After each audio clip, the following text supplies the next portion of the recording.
It's EVE Online 2020. This is Matterall on June 16th. I just went to check the PCU and that appears to be down. That's the first. So we'll skip over to .land EVE Maps.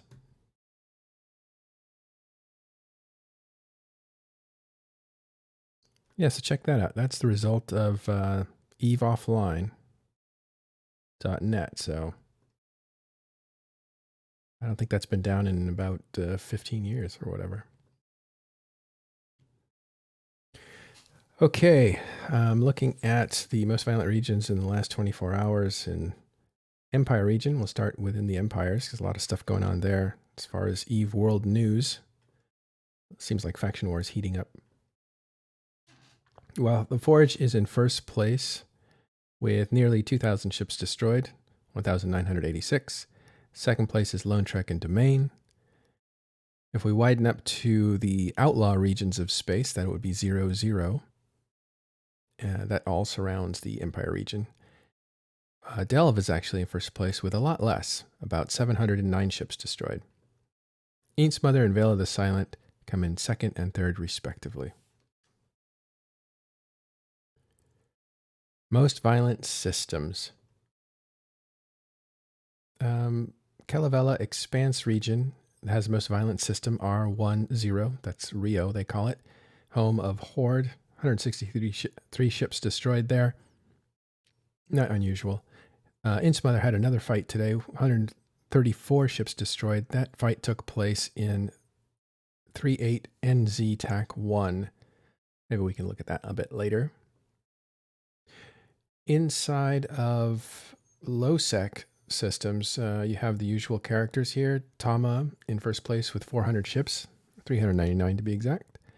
And Nenamela, 271, and Nulvala, 147. Both Nenamela and, well, actually, Nenamela is a Black Rise region. That's actually where huge fights are happening between Pandafam, basically. That coalition and Goonswarm and the Imperium. Or the Imperium, mostly Goonswarm. And then third place, Nulvala is, I believe, where there is an invasion happening. That's Lone Trek. What's interesting about that is it's a border system with tribute, and there's a lot of factories there that are usually nullsec personality factories.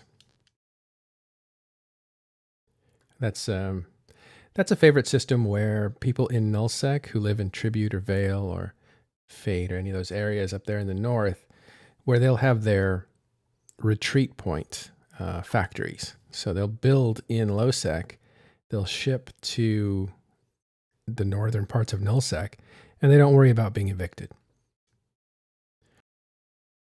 Is that a crab nursery? Yeah. Thank you, Caleb, for adding that. I miss those humor moments. Most violent high-sec system, Jita in the top spot, for 542 ships. Nyarja in second place, 696. And Siseko in the Bleaklands. That's faction war, I believe, between Minmatar and Amar. And that's 299 ships destroyed. Okay, those are the most violent systems. Sov changes. Nali Sakenta, same on top. They picked up 14 systems and then traded them back, I guess. I don't know what's going on with Nali Sakenta. We're trying to figure that out. Don't know if it's a serious attempt to reform that storied alliance or if that's just a blip on the screen. You know, the alliance being used as a tool to fix some Sov here and there to trade it or who knows what. Legion of Exdeath picks up 9 systems. Dangerous Voltage, I believe that is a group that broke up. You see them lose their systems there finally in the last week. And just a few other groups trading systems here and there. Alliance movements, the Commonwealth picks up 436. That's a nice chunk of players. Maybe we'll look into that in a second. Pandemic Horde picking up 388. Not surprising. Silent Company, also not surprising, picking up 321. Their recruiting efforts are automated, I think. They're always picking up hundreds of people. What's that? Not quite automated, but might as well be the way they do it. How do they do it? First of all, before you explain, for those that don't know, Silent Company is a high-sec group picking up new players that enter the game, and they are now about 23,000 strong. Make that 24,000. So how do they recruit? They essentially have a bunch of alts and stuff like that sat in the starter corps that you get dumped in when you first log in. And they sit there copy-pasting the member list in the corp chat, because that lists everyone that's online that's in that corporation at that time.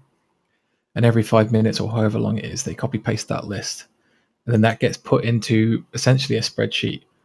And then the CEO of the largest corp in that alliance, he regularly reviews that list, and then he actually manually pastes the names from that list into the in-game email, pastes his preset email into the content box and sends it that way. So it's like automated, but not really. Yeah, the division line between automated and manual there is the manual part is sending the mail, and collecting the names. The automated part is, do we want this person? Because the answer is just yes. Okay. So is there any so there is an automation of when somebody says yes, there's something that just puts them right through. There isn't actually any code, I suppose, behind it. It is just dumping into a spreadsheet. Yep. He sends you an email, you apply to the corp in the classic way, and you get accepted in the typical. Yeah, when I said automated, I meant like there's no consideration as far as whether that player is wanted or not. That part is skipped.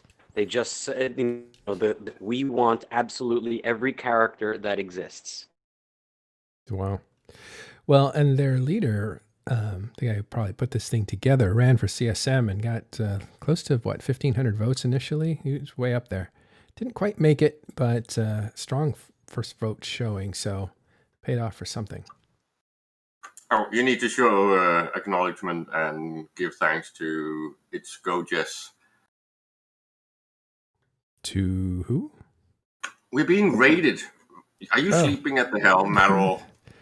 I got so many buttons, I'm not looking out the windows. I'm flying this ship by the instruments. Actually, the opposite. That means you're going to sometimes end up flying upside down when you come out of clouds, Yeah. Thanks for the raid. I didn't catch that name, but let me... GoJess is a streamer and is the chief operating officer of Malevolent Monroe Industries, which is the largest location of Empyrean's Alliance. Awesome. Thank you. Whoa, look at all that. You guys are awesome. Welcome to Talking in Stations. We're going a bit late today, so instead of dumping into other people are dumping into us. Great. We'll take you as far as we can. We're talking about EVE Online, what the players are up to, and what's going on in the world.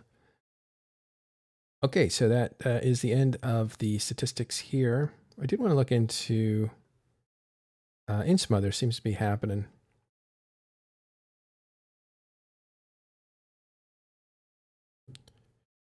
I'll switch over to Zkill now. Funsui, will the trig stuff show up on Dotland? Which specifically? Well, will it be noticeable, the delta, the change from the Triglavian stuff? Is that also The counted security status? normally? No, not security status. We know that's not. It doesn't have an API call yet, right? Right. Yeah. There's no ESI endpoint indicating any information about Triglavian invasions as of now. I believe this is being worked on currently.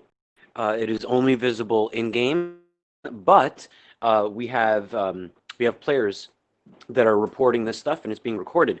So if you check out kybernaut.space, KYBERNAUT.space, that is an out-of-game reference for all Triglavian invasion-related information. Puts the links in the Twitch chat, Plox. I am making eggs, but as soon as I'm done, I can do. You making Triglavian eggs? Are they triangles? Well, I did make 3 of them. Oh, that's something. All right, I was just looking at the Insmother battle. It looks like a collision between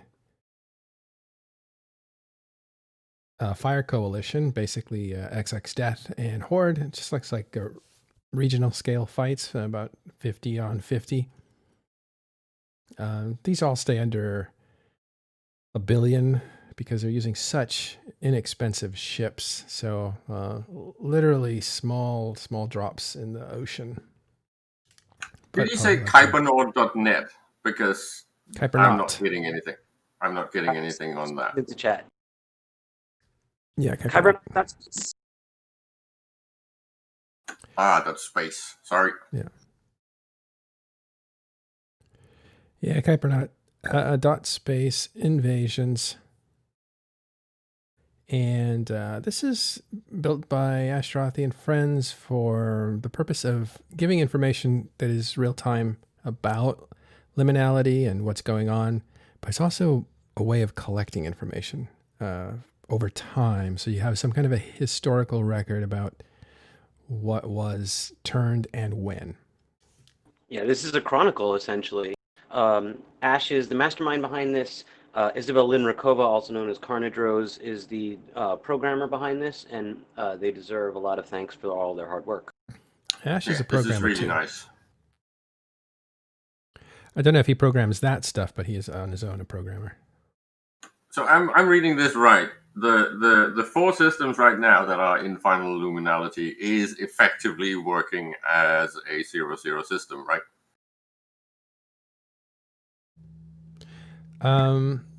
Only in very narrow aspects of Crime Watch.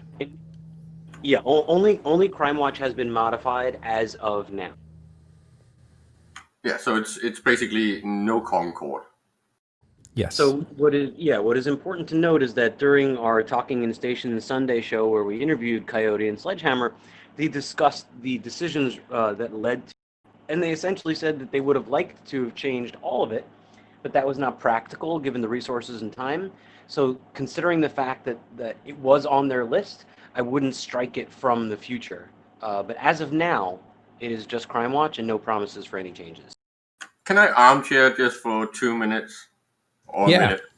Go ahead. Well, because the other day I was mentioning when we had Kenneth Feld on, I was mentioning one of the things that got removed when structures got launched, right? They removed the requirements of launching structures or, POSes in high-sec space. It used to require standing to actually launch a POS, and it used to have the requirement of star-based charters. I'm just interested in whether I'm the only one that feels like this feature actually requires that old feature to come back, because then it would be an opportunity for people that do not have standing to launch structures in space when things like final luminality and the whole thing is no longer under Concord. It's just because I just want to point it out because it's an example of some of these missed opportunities where instead of iterating and fixing something, CCP has removed something that should actually have stayed in the game.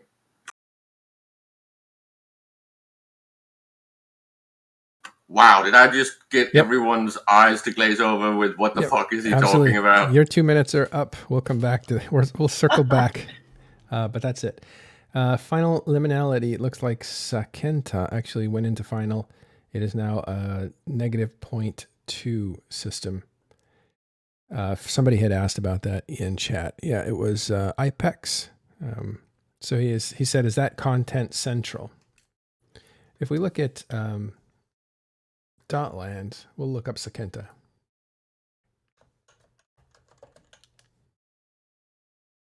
There's 2 jumps from the Forge, that's why it's an important system.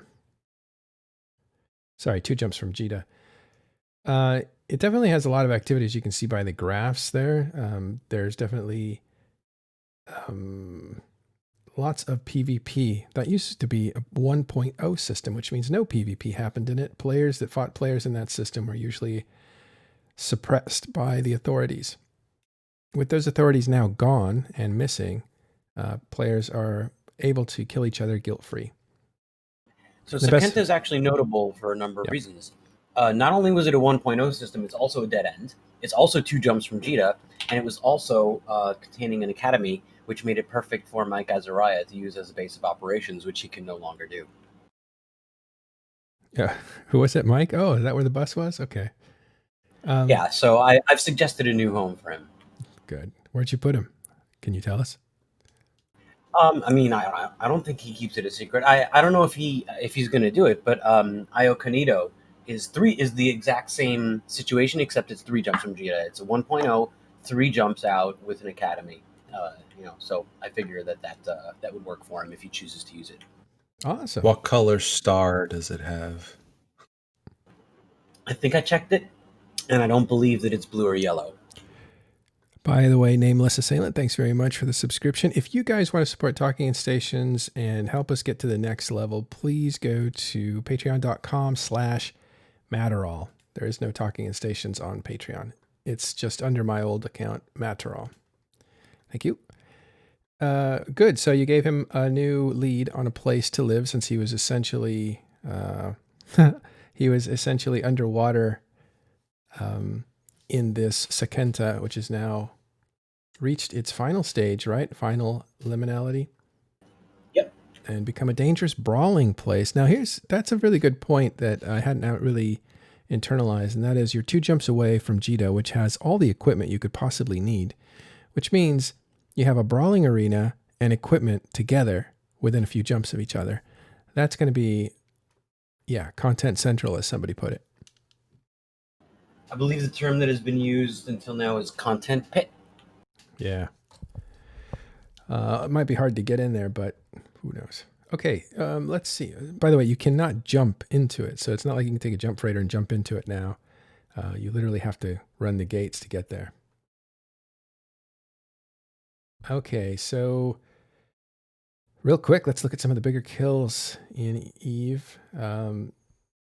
Lenny Weber, a pilot, lost NIX in Tribute. J Gamp, that's a famous system, taken out by Rote Capel. David Theta got him.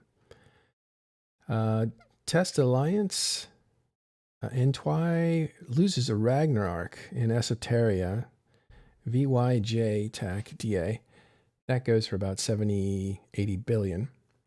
He was taken out by Farada Vitrix. That's the corporation or the alliance. And Kevin Datch got him. And then finally, another, looks like a jump freighter, for about 25 billion, 24 billion. Taken out, again, Test Alliance loses this one. I won't read his name. And that's Esoteria DTAC PNP9. He was taken out by Antel 80. Antel 80 sounds like one of those big game hunters, right? I always like taking a look at cargo.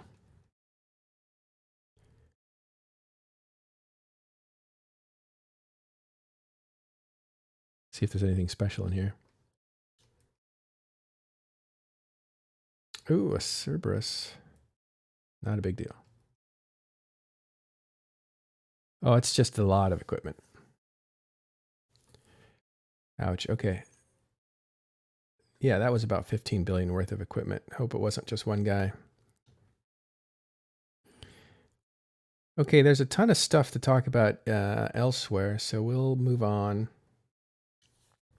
Wait, I want to see this obelisk. This obelisk was destroyed in Metropolis in Frulegur. And I want to check that one out because it came out to 11 billion. That's a 1 billion ISK freighter. So it's about 10 billion in cargo. It's taken out by Coastal Brothers. Sorry, Coastal Brotherhood.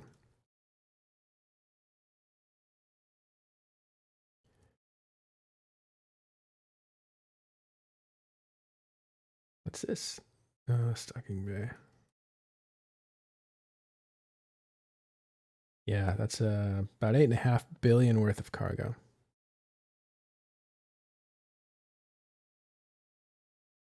Ouch. And lastly, it's Nyx taken out in Aquarius and QXQ. Remember that system? It's got a funny name, QXQ. It literally looks like crying eyes. So it's perfect for loss. That Nyx belonged to CJ Groff and was taken out by the Exiled Gaming. Imbor +10. People got him. All right, those are that's the kill boards. Now we'll move on to some of the bigger themes that are going on, and that is what in the world is going on out there. Lightning has struck. Yeah, let's talk about that. Yeah, so yesterday was the first day of lightning strikes. The lead-in was Gathering Storm. That was when they were distributing the skill books for the new Edencom ships with the Vorton projector weapons.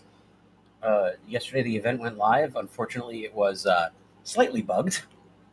Very few sites spawned, but I believe that is fixed today. Yeah, I think what we heard was the patch needs a patch. That was one of the... Yeah, so they fixed it. Quick disclaimer. Yesterday, I was not prepared to do patch notes, so I had no information on it except what the previous work that we had done before. Normally, patch days are on a Tuesday, so when it struck Monday, I wasn't really aware. And in reading about it, there wasn't any information out there except that it was broken. So that's what. So today's the real patch day. Yeah, they were off schedule because of national holiday in Iceland. Got it. So it's a good thing we have Funsui here to actually take us through them. Yeah. With the patch notes? Although Dutch Gunner said some things last time, and I appreciate that he jumped in and tried to sub real quick. That was great. But yeah, Fonsui, we really missed you. Could have used some insight. So take us through it. Oh, that means I got to load it up, huh? Well, you can just off the top of your head. Well, let's see. I mean, so there was a lot of Tiericide. Here, I'm going to load it up. So patch notes. Right? You want to look at the post? Do you want me to look at the patch notes directly, or the post that you're looking at now? I want to do. May as well do the patch notes. We'll do the patch notes and go through it. That would be fine. Thanks, Astrothi. But can we just go through and just make sure people know the difference between lightning strikes and storm that's coming? Well, yeah. So the Gathering Storm is over. The Gathering Storm was a login campaign. That's all it was. They were giving out the books that allowed you to train the Edencom ships and the Vorton weapons. And once that was over, they released lightning strikes yesterday, even though it was bugged. And that's when the sites are being distributed in LowSec and NullSec that will give us the actual materials and blueprints and remaining books for these ships.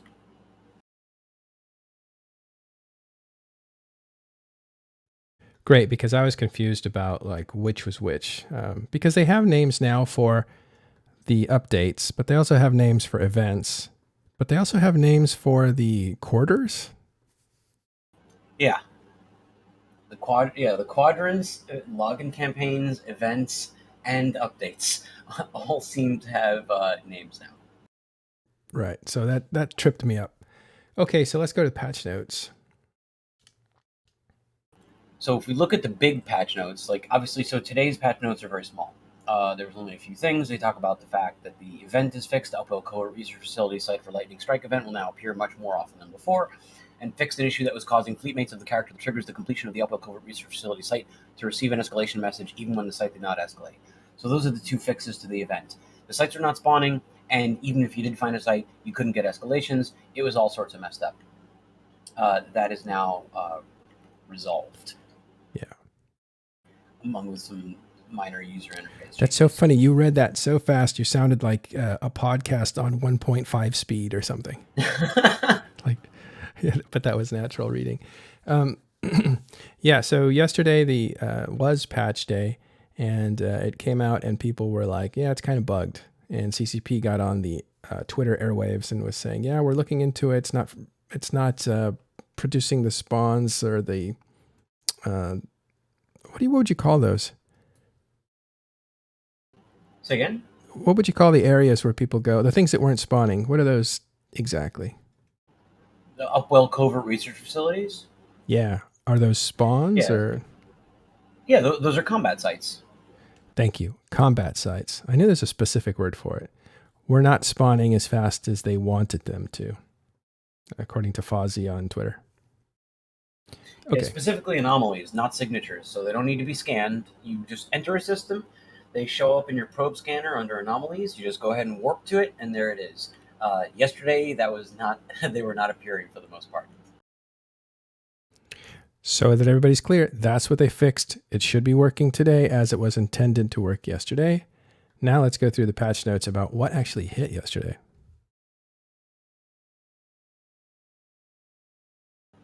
Okay, well, so the majority of the changes was the event release, Tiericide, and the new ships and weapons and ammo and all that stuff. So we don't necessarily have to read every single line here. You can kind of scroll through it, but we'll talk a little bit about each piece. So the event was live. According to these notes, it says look for Upwell covert research facilities on the anomaly scanner in low security space, as well as areas of nullsec associated with Upwell member corporations such as Syndicate, Outer Ring, and the UTAC 7RBK Constellation and Pure Blind. Among the rewards are skill books and materials for the new Edencom ship line. There are 14 new skills. There are 3 ship command, 1 science, and 10 skills for the weapons. There's the 3 weapon-based skills, the 3 weapon specialization skills, and then there's the 4 support skills for the weapons. So that's 14 books. All these books are dropping from these sites, as well as blueprints for the ships, the ammo, and the weapons. Question from Maybe here says, what size are those sites? Cruiser sites? I do not believe these sites are restricted. You can bring anything you want, as far as I know, unless someone will correct me, but I believe you can bring anything you want. So yeah, so that's the rewards that we're going to be getting from these. I'm not sure if they're dropping the temporary Vorton boosters as well. That's possible. No, Nick, the sites are spawning now. Question from Nick Bison. I combined 2 things there.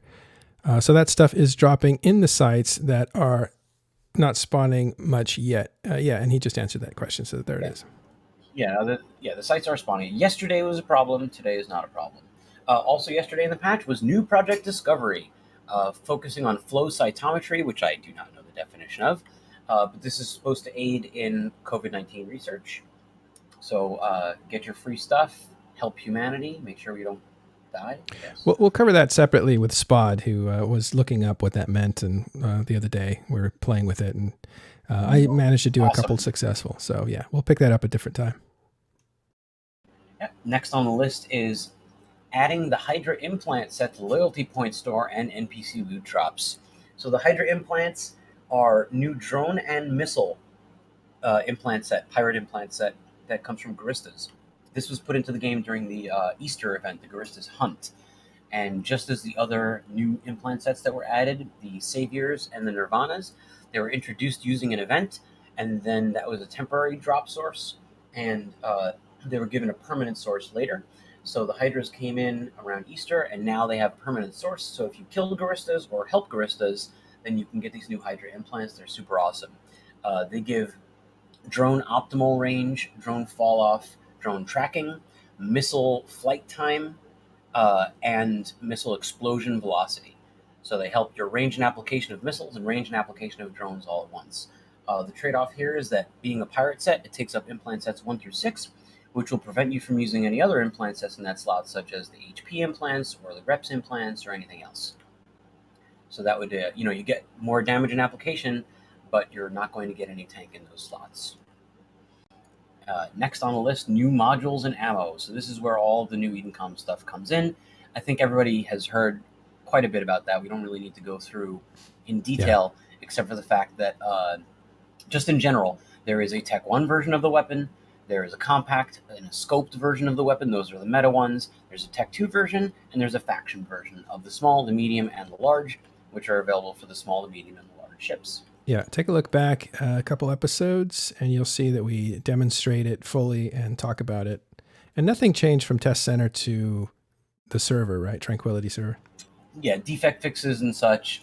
There were tweaks while it was still on Singularity, but as it stood a couple days ago on Singularity is how it was put into the game now, aside from icons, which are really, really pretty. They didn't have the final art on Singularity, and that was only deployed directly to Tranquility, and the art is actually top-notch. Yeah. I found it very impressive. I really like it. Next on the list is the module changes. So this is the Tiericide stuff. Well, actually, before the Tiericide, the very first bullet point is they took care of a broken item. There was a faction tracking disruptor that was broken and not supposed to be dropping. So that item was converted and merged into a tracking disruptor that is good. And I don't think that we need to worry about that anymore. All the other modules. Sorry, go ahead. 1 second. Let me interrupt you there because it's kind of a funny little point. We talked about this yesterday with Cable, who came in saying that he was selling those things because he was picking them up as loot. And Spod, were you here for that? Who was here for that? Yeah. What did Cable say about those things? Do you remember? He explained what they remember. did, and it was it's kind of an exploit that they enable, but it's a bit. Yeah. In Wormhole Space, there used to be, and there's a whole movie on this by Rooks and Kings, there used to be an unlimited ranged range booster, basically. I'm going to call it a range booster. So you're shooting your gun, you can shoot to an unlimited length and destroy things far, far away. And that was a broken mechanic because of the way the math worked. And it was a module that you would project onto your partner, and your partner would be the one that had unlimited range. So that module had come out, and it was, I guess they had fixed it or something, and they took it out of the game. And so this module is released. It's supposed to be something that was removed from the game. So it kind of got back into the bloodstream, we'll call it, of EVE Online. And he picked up a bunch of this loot, and he was selling them for quite a bit. And so he was upset. What? I'm wondering, does that mean that it's going to work again, or have they actually fixed the underlying problem? So the issue is in Wormhole Space is there's something in the combat formula. So when the tracking goes, I guess, negative, it becomes infinite, and that gives you the ability to track perfectly, even if you're outside your optimal fall off. This was first raised in Wormhole Space with that Rooks and Kings video, kind of paying homage to it. And the solution was that CCP changed the bonuses in Wormhole Space to avoid that formula from hitting that. They didn't actually change the combat formula. So that's how this tracking disruptor came to be, activating that bug, quote unquote bug, because the combat formula was still never changed, which they just tried to avoid scenarios to reach perfect tracking or infinite tracking. The item was never fixed. The item was removed. It wasn't supposed to be dropping in the game. And apparently accidentally, it was dropping from the NPC Sotio loot table, which is what Cable farms. Therefore, he had a number of these items that weren't supposed to exist. Because it was never actually fixed. The item was just made unavailable. He managed to get his hands on some. Now this is permanently fixed by removing the item from the game and converting it into a different item. Yeah, no, that's not Caleb. Caleb's in here with us. This is Cable. You've heard him on this show many times. Okay, so I just wanted to interrupt you to tell you what that little thing was, because it was not supposed to be in the game. It fell back into the game, probably some database error. It's now taken out of the game again. Yeah, so that's the only module change outside of the Tiericide. The Tiericide was done to the shield resistance amplifiers. These are the passive shield resist modules. The active shield and the active armor resist modules have previously been Tiericided. There's also very recently a deciphering Tiericide dev blog that very clearly explains the process, the goals, and the progress of that process. So they are nearing the end. So now the shield resistance amplifiers have had their names changed, so they are all uniform and easier to understand and find, and their attributes have been changed, so they make sense as well. And did you notice that CCP put out a dev blog explaining Tiericide? And I wonder if it wasn't because it's a time for a refresher course. Oh, sorry, I didn't hear that you mentioned it. So it was. Do you know what the purpose of that dev blog was? Yeah, Tiericide has been going on for so long, nobody remembers what it is. Okay, so it is a refresher for people, yeah. And here's why I bring it up, and this is why I stopped you on it. It seemed to me like it was something that you were explaining Tiericide, and we were explaining this stuff a week ago. And there was a lot of confusion about like why they were renaming things and what those naming conventions were, because every naming convention has a modifier attached to it. So if you say that something is scoped, for instance, that means it has better range for that module. And somebody said like, "Oh, he said it so fast I didn't write it down," and I wonder. For me, I wondered like, yeah, that information should be out there so people understand what the definitions are. And then here's a Tiericide, dev blog. Not saying they made it for that reason, but it was like perfect timing. Now people can understand what those descriptions really translate to in the game. Yeah, so I put I put a link to the article in Twitch chat, and I'd actually like to describe the Tiericide name because that doesn't kind of describe exactly what the process does, at least not intuitively. This process was begun because items long time ago in a galaxy far, far away, items in Eve were tiered. Effectively, all items were tiered. Ships were tiered, modules were tiered, etc. And what they started doing was removing that, and they started making, instead of having a tier 1, tier 2, and a tier 3 battlecruiser, they differentiated them instead. So that there's 3 battlecruisers, they all have a different purpose, rather than this one is simply better than the other. Because when one was simply better than the other, didn't know what he does to use the other one. So that was the origin of this concept called Tiericide. It has now grown, and it just means now rebalancing. That's essentially what it is. So every single ship and module category in the game is being reviewed and rebalanced. There are bits and pieces that don't make sense that are being made to make sense. There are items being removed that are not used or not useful, merged into other items. Things that needed balancing or tweaking are being tweaked. And this blog that you have up now describes the progress through that process, which groups and categories have been completed and which remain. Yeah, I think balance is a funny name for things, right? Balance, you think like one thing versus another. You make it so that everything has a play and a counterplay to it and these sorts of things. But in this case, Tiericide goes a bit further than what the name balance really denotes. And that is that it gives everything a specialization, a use, a choice can be made about any item so that everything has a role to play. And that to me is a little more what Tiericide is. It gets things to be in balance, but really what it's doing is it gets you choices on what equipment to use, what variety, what flavor of equipment to use. So not all damage controls are the same anymore.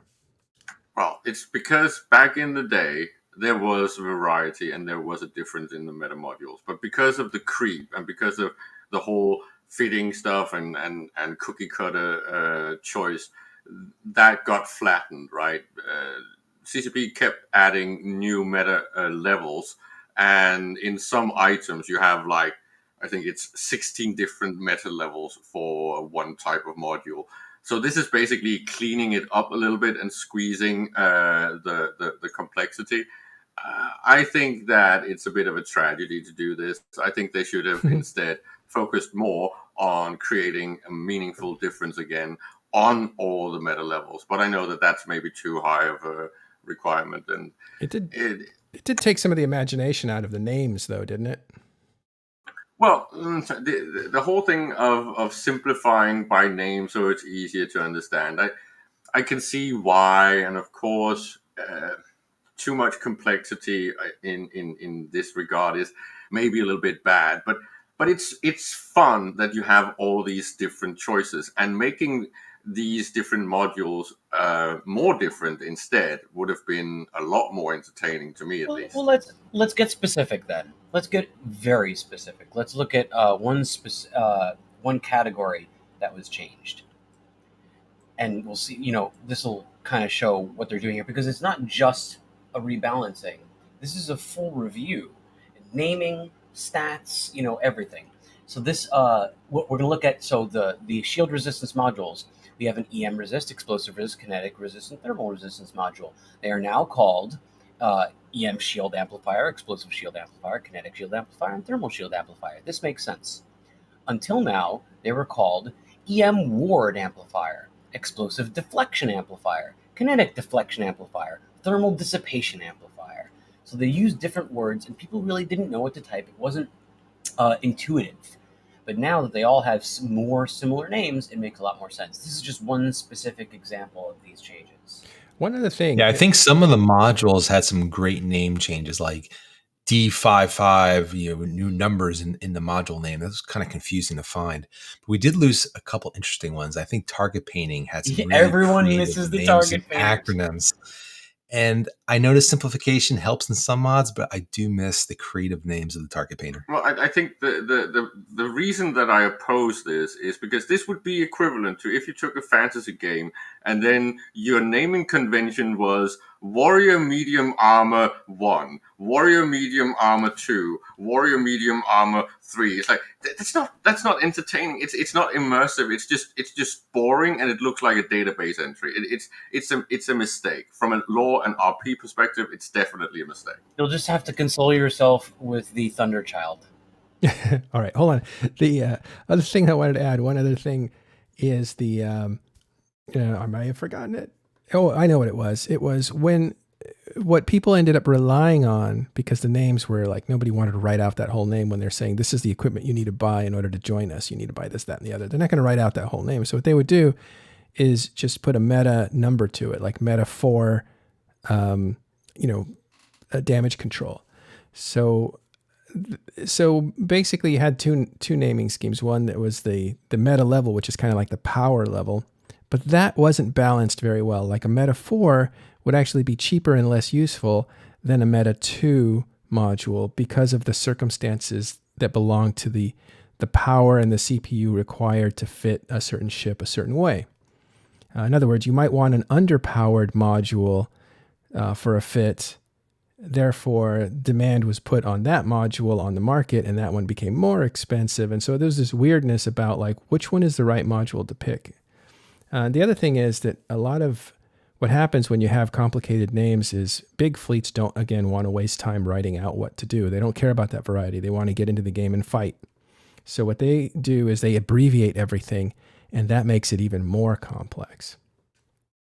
Yeah, this is why they should have kept the whole Eve wiki and used the Eve wiki to actually have information that is supplied by GMs and the player base, so you can free text search and meta tag search in items and modules, because I think it's a mistake to simplify and dumb the game down. I miss the days of Rooks and Kings doing weird shit and of people coming up with fits that make no sense. And also from a market perspective, when you have these eccentric fits that people design, then say that you have to squeeze your CPU to a specific thing, and then you can only use a specific meta module because that's the only thing that does not. None of that is gone. None of that is gone. Kind of is. It's not as complex as it used to be. All of these modules are still available. There's lots of flavor. There's lots of different stats and attributes available. There's a lot of variety. What they're doing is not dumbing down and simplifying. They're removing things that simply don't make sense. They're changing names. They're changing attributes. There's a lot. Don't worry. Still, no one knows how the hell to fit anything. Don't worry. Well, yeah, I mean, this makes it. This actually increases choice, though, because hold on, Arya, and then Caleb. Yeah, this increases choice because in the past, a lot of the meta modules, meta 4 was better than 3 and better than 2 and 1. And a meta 4, in many cases, would either rival a Tech 2 mod or just be slightly under it, but had better fitting.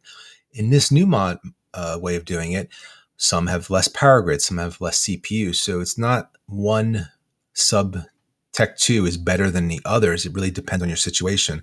So now there's more usage of what we consider the old meta 1, 2, and 3 modules, when previously metas 1, 2, and 3 were complete garbage. And you would only look at meta 4s as potential modules to use. I'm merely pointing out that the significance of the actual numbers on the module has decreased because a lot of these a lot of the multipliers and stuff like that has gone on hulls instead. So the impact of the actual fit is less than it was, say, 10 years ago. I'm merely pointing out that the complexity that was there had more impact and meaning back then than it does now. Yeah, I see. So there's more There's a few things at odds here for me, Caleb, when I think about this. One is the arcane knowledge of how something worked was a built-in advantage for players who had already been here a long time and had learned it, had read those scrolls and figured out, oh, if I do this, then this happens. And so new players really, it was a spooky haunted house where they didn't know why a staircase led to a wall, and they had to be told, oh no, it's a trap, whatever. So the point is, like, it was good for old players who had passed on and received knowledge from other old players, but it wasn't great for players coming into the game saying, all right, what's this all about? I want to compete. And I know how to play video games, but oh my God, this isn't a video game. This is what? It's a pen and paper game with an incredible amount of like reading that you have to do and spreadsheets you have to build in order to compete. Those are the two things that compete in this game as far as like developer direction. And I think in 2011, there was a lot of let's clean this game up, let's fix things that are broken, so it's not so arcane magic kind of place, and then that led to let's get a lot of this useless complexity out of the way and make players intuitively use the right things when they need to, because really what we want is for them to get out there and do a thing, because that's what makes the universe feel alive. I think what I'm trying to point out is that even though it of course it's a bug when you have something that's almost abusive, but there's two examples I'd like to give from completely different genres. There is a certain composition that you can do when you play Magic the Gathering with your deck. You can create a deck that almost. Let me finish. You can create a deck with very specific cards that within one round can deal something in the realm of, I think it's 20,000 in damage. It's a completely broken and abusive composition, and it's of course illegal. This is why things like black mox and forks and all those things have been limited in the number that you can actually put in a deck. So there's been rules added to fix abusive designs like this. And it's similar to the fact that in something like Final Fantasy VII, this is relevant because the remake has just been made. Back in the day, if you wanted to destroy one of the really big weapons at end level, you had to do a very, very specific combo and design of your weaponry, so you could actually have one of the biggest summon spells summoned.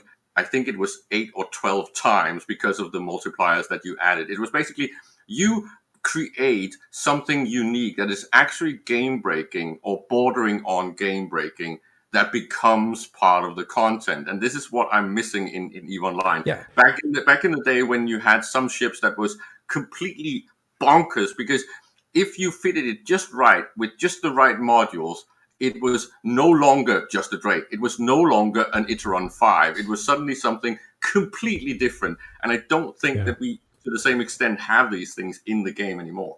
When I said, hold on. There when are I said very powerful. Yeah. Sorry. When I said, however, this is what I wanted to say, because I said they've balanced the game for people to get into it, to understand it, to get to play quicker. But isn't it interesting that the game has moved from its inception, which is like, this is a big world, take it slow, find your unique ship, build it, and go out and participate. And at that time, in the first 5 years of EVE Online, you had people bringing what are called kitchen sink fleets, which means the FC isn't going to tell you what to bring. He's going to say, show up with, say, a battleship. And people would show up with armor battleships, shield battleships, but the person authored their weapon. They built it themselves, and they came to the fight like a militia with their weaponry and their outfits and that sort of stuff. Not a uniform, not supplied by the army or any of that kind of stuff. And that has totally changed. Now, if you fight in a fleet, you don't bring anything that's not official for that doctrine, for that group. The world has totally changed. And so maybe a lot of that unique, I'm going to build my own unique ship, that whole section of the game seems to be atrophied right now. Not even a little bit. We are lamenting the loss of things that are not gone. These things all still exist. People still build their own ships. Have you seen Abyss losses lately? There are still kitchen sink fleets. There are unique ship builds that make things, all sorts of crazy. combinations that people have never thought of. What isn't happening is that it's difficult for a player to understand these modules and create, in fact, these unique ship builds and these, extra powerful combinations are easier to create now. People can get in and they can understand the modules, and the modules make more sense and provide more power. Like this, Fonzer, these don't you things think are that's not gone. You don't think that's a trade-off, though? I mean, or do you think we're making like a distinction where there's no division? Individuality is absolutely not gone. It is easier now than ever to be more individual. And as far as doctrine fleets and their place in the game, like that's a natural progression. As the game grows and ages, you have groups that become larger and become more organized, and they're simply going to have better systems and better organization in place. But that doesn't edge out the individuality. There's lots and lots of room for individuality in eBay. That's true, but the point I am trying to make, and again, this might be something that people don't really take into account. When you're looking at the effects of a fit, the ship itself now has a higher impact. This is very similar to one of my major beefs with the Pen and Paper's D20 system. If you're rolling a 20-sided die, right? If you roll a die like that and you add a modifier that is bigger than the spread of the die, you do not have a dynamic game anymore. You basically have a static card game where it's stat versus stat, because the variety, the variability, and the RNG becomes less and less meaningful. And this is why I believe that CCP needs to consider flipping that on its head, because when something is a modifier on the ship hull instead of in the fits or in the RNG, then the degrees of freedom and the unique choice is less and less meaningful. It should be the other way around. The modifiers on things like the hull should be smaller than the things that are fitted to it. That removes the individuality of ship hulls. Then why not just have ship? Here is your ship. It is the friend ship. It looks like this. Now put your modules on it. There is individuality in hulls. There's individuality between, races, and the modules that you put on it are exceedingly impactful. I can sit there on Zkill and all day long pull up different fits that died, that shouldn't have died, and I can point to this one module made all the difference, or these two things made all the difference, or this guy had a wrong implant, or this was all right, but he could have done better if he did that. Like, yes, the ship is impactful, but the fitting is... Okay, I know that you're doing... No, they did do this. We did this with electronic warfare. Arya needs to go, Caleb, and then you can. Yes, they did this with electronic warfare at one point, and I don't know if it was part of the Tiericide, but I think it was around the same time where they took the bonuses out of the modules and put them into the ship, so that if you're in a bonus ECM ship, you had similar strength than prior to the change. But if you were outside that bonus ship, your ability to perform the electronic warfare was significantly diminished. Because that's what and that was the effect of that. And I think the desire was they didn't want all ships to have the fitting capability to be that effective. They wanted you to go to a specialty ship, partly to make those ships more viable, as opposed to saying, well, I'll just use tracking disruptors in an unbonus ship because I can still do a good job. Yeah, that is part of how the ship Tiericide went. The ships were just this one, then the next one is better, then the next one is better. So the way that they differentiated them was giving them those hull bonuses that makes them inherently unique. But you do understand Caleb. This is a math problem. If you have something that changes a stat by a few percent, and then you have a multiplier on the actual hull that's several 100%, then the meaningfulness of the actual installment is less and is almost ridiculously useless. And the point I'm making is that widens the gap between different hulls. And this is bad because then you do not have the complexity, you don't have the variety, you don't have the kitchen sink, you don't have the player choice. You basically have a fleet comp versus fleet comp. All right. I think we're going in circles at this point. Yeah. Let's get back to, well, it's good discussion is what we want. This is what we do. Sometimes we do it over and over and over again. By the way, I thought it was really funny, Caleb, because I was looking at my mic and I'm like, why am I registering? Your voice is so loud, it pours out of my earphones into my mic. And so we get 2 channels. Anyway, let's move on. Where were we, Fonsway, on the patch notes? We were We finishing finished Tiericide. we finished the additions. It's all just bug fixes, stuff like that. I mean, people can read that on their own. It's really dry and boring, and nobody wants to hear me talk about it. Well, there's other stuff in there that's interesting, though, like the market is a lot quicker than it used to be, right? Is Lichgrave still here? He's in chat.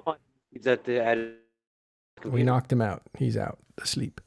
So yeah, the Spod, you were the one that pointed this out, right? So that again, pointed the one out exactly. Market is faster. It's one of the. It was the order panel more than anything. It's slightly faster. It's a very minor thing, but if you run a lot of orders, it's a little bit less painful. I actually noticed that it was faster, so I don't think that was my imagination. Yeah, so anyway, so the market's a little faster, which makes it a little less painful to manipulate it over time. Was there anything else in there that was interesting in these patch notes, little hidden gems here and there? I can look through it again in a moment. But yeah, I think that we really hit the guts of it. The Tiericide, the new Edencom stuff. That's really important things in this patch. And I do think that from a technical perspective that the new weapon is very important, because if that technology works, the whole thing of chaining and that design can actually be utilized to fix a lot of the current module issues, the lacking features in field combat. There actually is one little bullet point in there under gameplay defect fixes. Fixed an issue where faction police could spawn for a brief time when a liminality system. So in between liminality stages, the system kind of resets or whatever. And for a few moments before the new liminality took over, the faction police could spawn and just blap the hell out of you. So that was frustrating for a lot of people, and that has now been resolved. All right, so I'm putting up now on screen. You can see Twitter. I'm looking at Elise Randolph. Check out his Twitter account.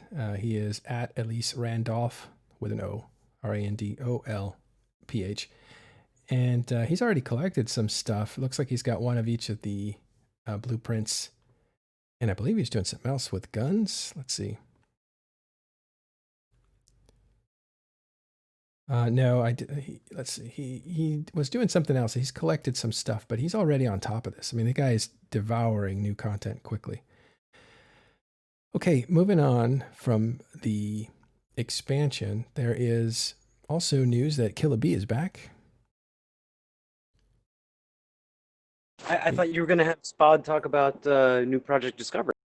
No, a different time, a different show, because we talked about it yesterday. I demonstrated it, and we're not done yet. We have some world news to do right now. I'm just doing little bits of other news real quick. So Killer B looks like he's back, and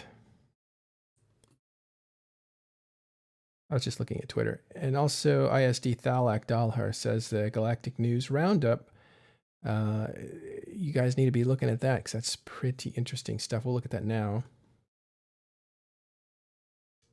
And here's where I wanted to go and talk about world news. This is stuff that's basically EVE Online lore. Lore to me sounds like, hobbits playing mandolins, so I think of it as backstory. And here's the Galactic News Hour Roundup, Triglavian Conquest and Edencom Fortress Edition. You can find this at EVE Online, community.eveonline.com. Under EVE Online News, look up World News. It's right here. But there's been a flurry of posting, right? What are some of the bigger things going on here?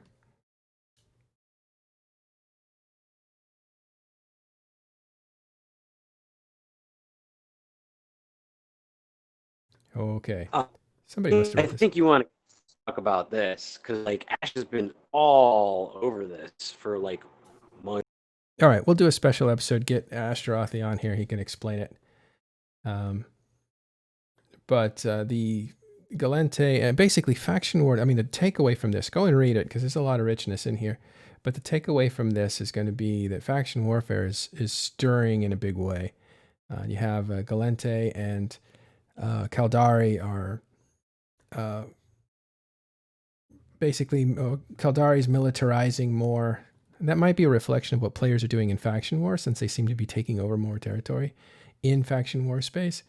But we'll need to read this and find out. Also, some stuff's going on with Minmatar in the south. So it's not just between Galente and Caldari. There's faction war in general. Things are heating up. And Ashtaroth in channel there saying it's war.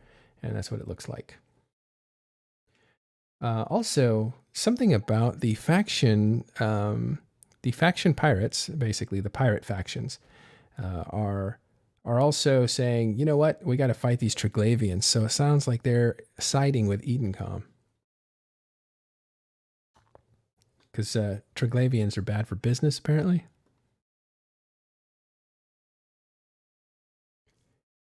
I don't know. Do you guys have any thoughts on those? Edencom is bad for Capsuleer business, that's for sure. I don't know. What do you mean by that? For Empire business, but Edencom is definitely bad for Capsuleer business, dropping Steiner Jammers in low sec. Ah, so you think it's the opposite? It's Capsuleers are more hurt by Edencom than they are Absolutely. Triglavians. Yeah, absolutely. The Empires and Concord and their instrument of Edencom are existing purely for the purpose of preventing Capsuleers from achieving their true power. And their latest move is dropping Cyno Jammers all over the place and extending their power. Concord was created purely for the purpose of holding back Capsuleers. Like, that's literally in their charter. Yeah, so Billy agrees with you there. He does not like Edencom. All right. So those are a couple things. We'll have to do a special show on the world news and go through it to make it understandable to most people. And we'll just do a half hour of that or something. All right, cool. Yeah, do you have anything to say, Spot, on the COVID project discovery? Not in depth, but just any first impressions? It's very weird and quite difficult. It's like deceptively simple. It's quite easy to get it wrong. I think that's all I can say right now. I haven't tried it enough yet to really get used to it. If I've understood it correctly, basically what they want is they want the player base to do the masking of the data sets, right? Marol, you do a lot of Photoshop, and this is like in when it comes to masking out things like doing quick masks, when it's things like points that you get from the cytometrics, algorithms are not good at doing that, right? It's too many data points and too much complexity, and sorting out whether it creates one or another polygon is something that's very straining. A human being can do it very easily with hardly any strain. So basically, the reason that you're getting very strange data, Spot, is most likely similar to why we got a lot of wrong data with the whole cytoplasma thing back in the other Project Discovery. It's because if there is wrong data and it's comparing to people that have submitted bad data, then until a certain number of people have submitted data for that specific actual measurement, you will get a stupid accuracy response from the server, because it's basically saying that the people that done it wrong have it right until there's enough weight to get the right accuracy.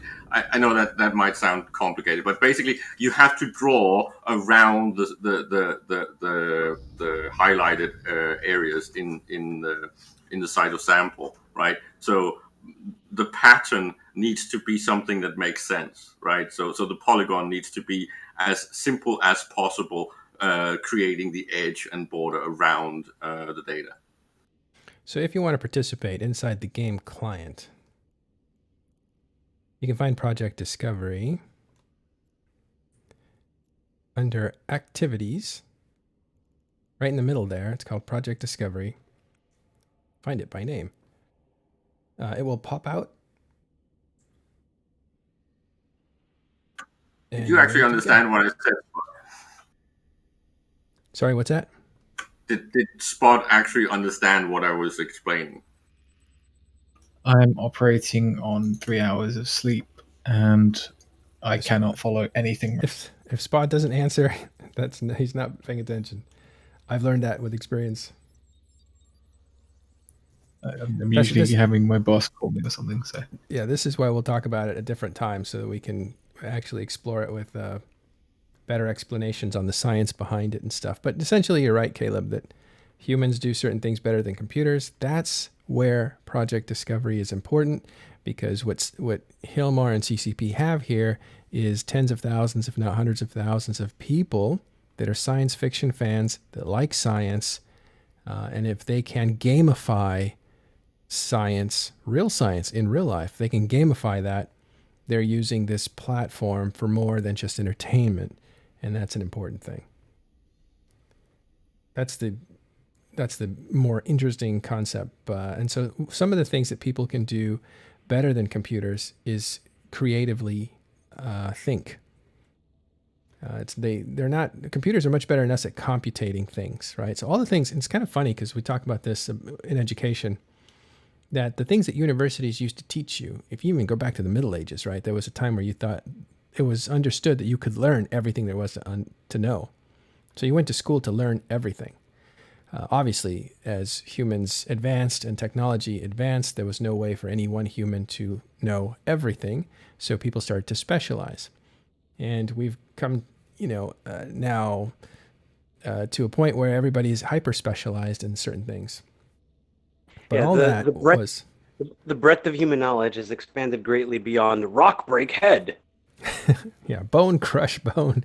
But the what's interesting now is the speed of the change is actually so fast that kids in school today, if they're 12 years old and going to school, they're being trained for jobs that don't even exist yet because the technology hasn't been invented to employ them to run the technology.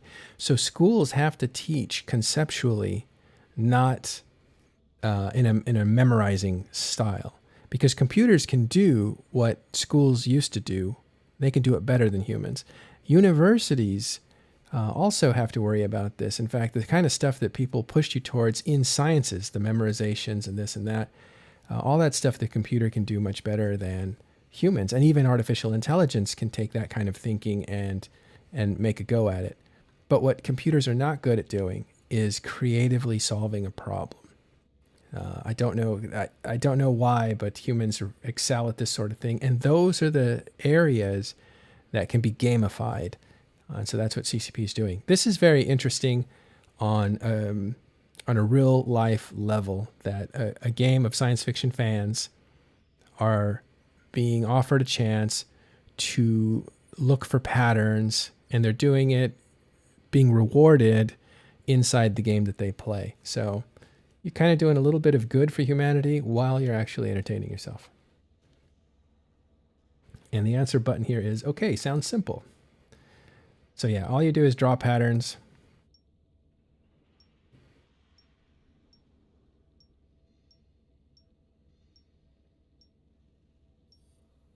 Around the cell. You're doing what Metal used to do with quick masking 10, 15 years ago. Yeah, creating a mask. Before we the magic wand and all that amazing tech. Yeah. Well, that's artificial intelligence looking at contrast points and figuring out what's probably desired as a selection and what's not. And this is something that computers can execute on if they have certain criteria, but the criteria is constantly changing. Computers are quickly lost, because they can't adapt to this situation is like this situation is like this situation is like this situation. Which one of the three is out of place? These are the kinds of things that there are too many variables for a computer to be programmed to do. So a human can do it, because humans I know where I want to get to, and I know I should select number 3, but really the one that's out of place is number 1. That sort of stuff is what humans do really well. Well, the edge of this is, we develop these processes. We learn, as a race, as a species, we collect this knowledge and we turn it into process. We turn it into trees and whatever it is and codified information. And once it's, boiled down to that level, it can be programmed into a computer. And then the computer is able to do it, faster than us. Not better, but faster and without error. But until something has been boiled down to a set of instructions, you're going to essentially need a human to do it accurately. And then it's also about things like energy conservation, because when biological systems do computation, so to speak, they're actually not doing computational iterations. They are almost fuzzy logic guessing, right? It happens automatically. It's the closest thing you get in computing is quantum computing, right? Where a quantum computer can basically automatically guess a key in cryptography in the first go, because it's a quantum computer. And when it comes to biological computing, it does very similar things. So it is a lot more efficient, even though it's not as precise and fast. All right. That's super interesting stuff. It makes me remember that electronic entertainment sometimes can cross over to science in really interesting ways. So what we're looking at here with the Project Discovery is essentially a distributed computing model, except the computer is your brain. Distributed computing is a very efficient and effective way to handle massive computing tasks. But again, that only works for things that have been processified and turned into a set of instructions that a machine can handle. Until that happens, they need a human brain. So what Project Discovery has done traditionally, both before and with the new one, is taking things that have not yet been turned into something that can be programmed and crowdsourcing it, and thereby using the distributed computing model for, taking those tasks and assigning them to people. Isn't that crazy? If you step back, there is a virus that affects our bodies that can be lethal.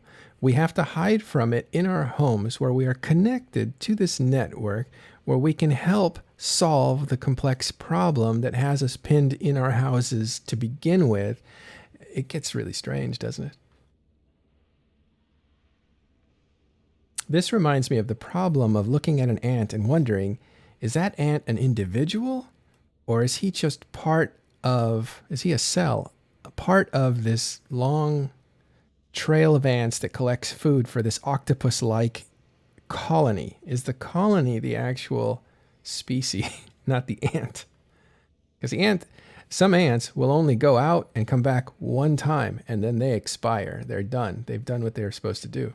It's almost what you're describing is a concept called emergent intelligence. Emergent intelligence? Yeah. So, an ant colony displays emergent intelligence as a group, which is greater than the intelligence of an individual ant. Yeah, this is deep, right? I love this stuff. This is what we talk about. When we look at EVE Online, and this is the reason we play this, there's a lot of people like me. Who else was it? There was somebody else says, well, I don't play. Oh, it was Kenneth Feld, actually. He's like, I don't play video games. I just play EVE. I don't really play anything else. And I say the same thing. I don't actually play video games. I play EVE Online because I look at this as electronic entertainment. Yes. It has facets of video game. Yes. But it's way deeper than that, in that you can explore different concepts of the real world with behaviors in the game.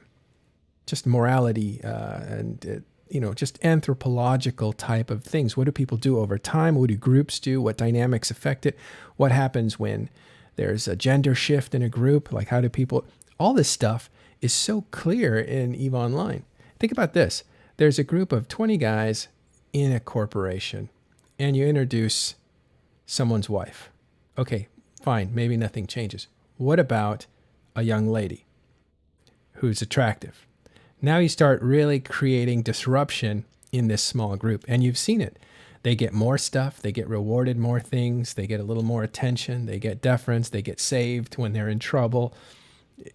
That is interesting stuff. Uh-oh. We need to stop Marvel. He is not allowed to go down the... I'm about to go off the cliff, right? Okay. We'll stop. We'll take the rest off air where I won't get into trouble. And what do they call it now? I might get canceled. I might get myself canceled. Yeah. Anyway, we're talking about video games here. That was what you're here for, not for sociological lessons on behavior of people. So that's all we have today, though. Went through the patch notes, and we talked about what's going on in EVE today and a little bit more. We'll be back tomorrow to check out how this new era of EVE Online is going as they fix more and more bugs and stuff. We'll also try to bring you more Scandal, right, Caleb? Isn't that what we were talking about? Like, where's the... Do you want to go through the CSM diatribe of you saying that this CSM is so boring? No, I'm not baiting you. Where'd he go? Did Boring he take off? CSM is a good CSM? I don't know. Did Caleb take off? Oh.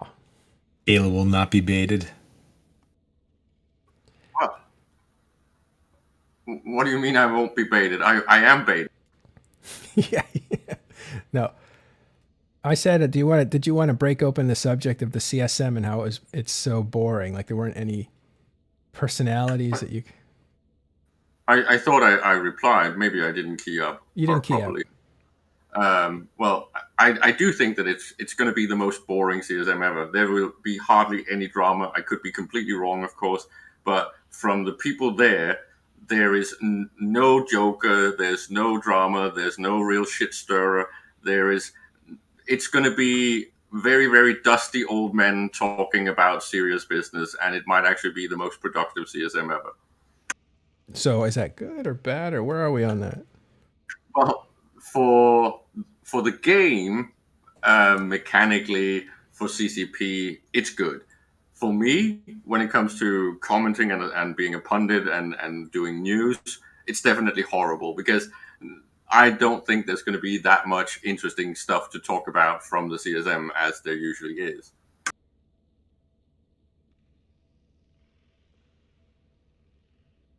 Well, I guess that was the one thing they could deliver on, right? Was it the conspiracies and the, I don't know, backdealings, self-dealings. It's content, right? This is the difference between just playing EVE and being part of EVE. The more dedicated you are to EVE on the long run, the whole historicity and the complexity and the meta, the more you appreciate these weird things like drama, like the Icelandic embrace, where weird alliances are formed when people go to the summit, and the other way, right, where it's drama that creates war and conflict, right?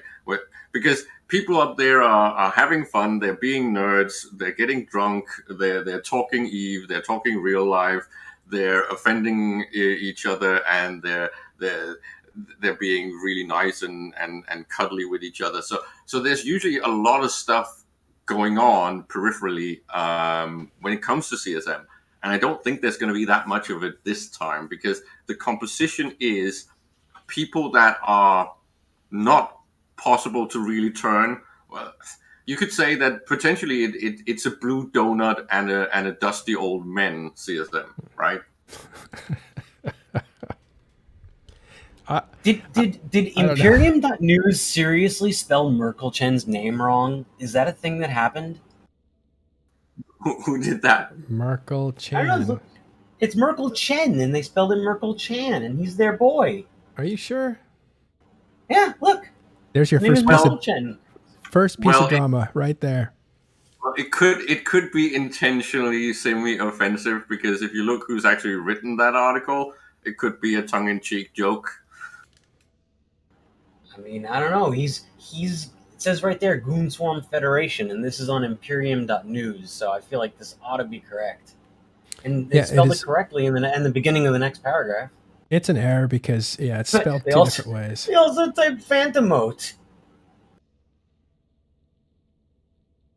Tell Rivra that she needs to Someone needed an editor. spell check that. Wow, I strongly suspect it's intentional and as a joke, because I disagree. if it's horrendous, even if it's intentional, here's the reason that's a problem. If it's intentional, it shows more of what you don't want, which is that INN appears to be like an insiders club with inside jokes going back and forth between them, which means you're not really looking for an outside audience because the real entertainment's for the inside audience. Guys, it's a mistake. Like, no, it's a typo, and that's the better of the two cases. Can I suggest that you come on Push to Talk next Saturday and tease Arendis about it himself, so making it personal, just because then we can actually get some drama out of this. No, he already fought. Who did he fight? He fought one of our guys. There was a fight. I didn't want to say the name, but I guess it's out now. But yeah, and holy cow, they've been not a friends. secret. It's on. It was on stream. It's in the actual VOD. No, really? Oh my god. Oh yeah. I've seen McLeod angry a couple times at me, and it's very rare. So when he gets mad, you're like, okay, I must be doing something wrong. If McLeod's angry at me, I must be doing something wrong. So let's find out what it is. I get your point, though. You push this button, but and I'm just saying, if you look at the people, right? I can't see. Was it Funsui or Araya that pointed out that maybe the most dramatic thing will be the whole fraternity stuff, and I'm inclined to suspect that that's true, and maybe Phantomite can be a little bit pushing people's buttons in there, maybe, but time will tell. Well, I'm pushing buttons, or is he a brave voice that's not going to, according to some people, buckle under pressure and is going to make CCP or the CSM like have to really deal with certain things? Like I think that's their take, right? This guy's not afraid. He won't back down. He might actually suffer from one of the very old memes that has been in EVE Online pretty much since since 2003, which is "Shut up, Caleb." I think he might suffer from "Shut up, Phantomite," because he has very strong opinions and he is very passionate about the game, which I think is a good thing, because sometimes you need that devil's advocate type to actually point out things that are supposed to be obvious but might actually not be obvious to the people in the room. Oh yeah, is that what you get? Well, I have been running a campaign with Dirk McGurk about scarcity for about 4, almost 5 years now. And I thought it was obvious that if you do not have scarcity in a conflict-driven game, you will not have conflict. Well, yeah, I think that's something that a lot of thinkers like yourself can agree with, but the question is, how do you achieve scarcity? And that's what we talked about on Sunday, where I think Kenneth Feld had a different view on how you achieve scarcity. What are the behavioral levers that can be used? Is it choke points, or is it disincentivizing? How do you get people to move away from a thing? Those were different. Like, you have a certain idea on how to do that he didn't, for instance. Well, and again, this might sound arrogant, but this is like a Dirk McGurk moment on open comms. Like, you can scream against facts all you want, right? But the point is that if you do not understand the difference between something emerging from a behavior that is economical and player-based and something that's enforced by CCP, if you don't see that there's a huge difference, then you just don't understand economics. Yeah, I think. I mean, I don't want to get into the depths of that discussion between you and Kenneth. Kenneth's not here to present his side, but it sounds like you got two folks that have the same goal but have different ways of achieving that goal, and that's fine. I think having a conversation where a person understands where we are now, where we probably want to get to, that's good knowledge to have and facilitates good conversation. I think where you might have some of the drama in CSM is folks pushing their agenda who may not understand the other aspect of playing the game. And that's going to always be dangerous and conflicting, where I could say, change this, change that, and it affects wormholes. But if I don't know wormholes, it's dangerous for me to say that because I could be negatively impacting that style of game by promoting something where I don't understand how it affects those players. And this comes down to, and this is why I said, yes, I know I sometimes sound arrogant, but it's mostly about Sometimes? these topics. Well, it's mostly about topics where I feel that the people that are arguing have not actually done their homework. It's a bit like discussing proofs of God with some atheists that have never actually read the philosophy and all the fucking historical content. It's like, sure, you can have an opinion, but opinions don't really matter when you're talking about facts, right? And some of these things are facts. When open comms, the entire room screams at Dirk McGurk about how inflation works in real life. Well, Dirk actually used to work in finance, and on a rather high level, he knows exactly what inflation is and how it works, right? So the fact that everyone else thinks or don't feel that that's how it works, that doesn't change the facts. Yeah. Oh my God, I'm very excited to tell you about what happened in Discord last night as we were sitting here talking, because Dirk was on and a few other people, and it was a great time. We actually had a ton of laughs talking about a bunch of different things, but it reminds me how much I appreciate Dirk McGurk's humor and intelligence. You know, he's a smart guy. The more I know him, the more I like him, and I liked him from the beginning. So I just think he's fantastic now. And when he's on open comms trying to, I think there's something funny between Caleb and Dirk McGurk when they talk to each other. But when you talk about Dirk and you talk about him basically like a bull, knocking off people trying to talk about financial stuff, it's a hilarious image that comes to mind. It reminds me of that picture you sent me, that meme with the Spanish guy sitting there getting screamed at by an army of women, and he's just smiling like an idiot because he's some kind of flasher. Which I've been to Spain many times, have many friends in Spain, and flashing is kind of a thing there. I don't know where it comes from, but really bizarre. Have you never seen open comms when the entire room is screaming at Dirk because he's being right and they just feel that he's wrong? Yeah, it's pretty funny. Anyway, isn't open comms just a practice in yelling at people who are right? Well, yeah, it's kind of. It's literally climbing all over each other to get to the perceived top, and there is no top. It's just anyway, but it's fun. It's actually, we'll say this: if you haven't seen open comms in a while, they're on their own channel now.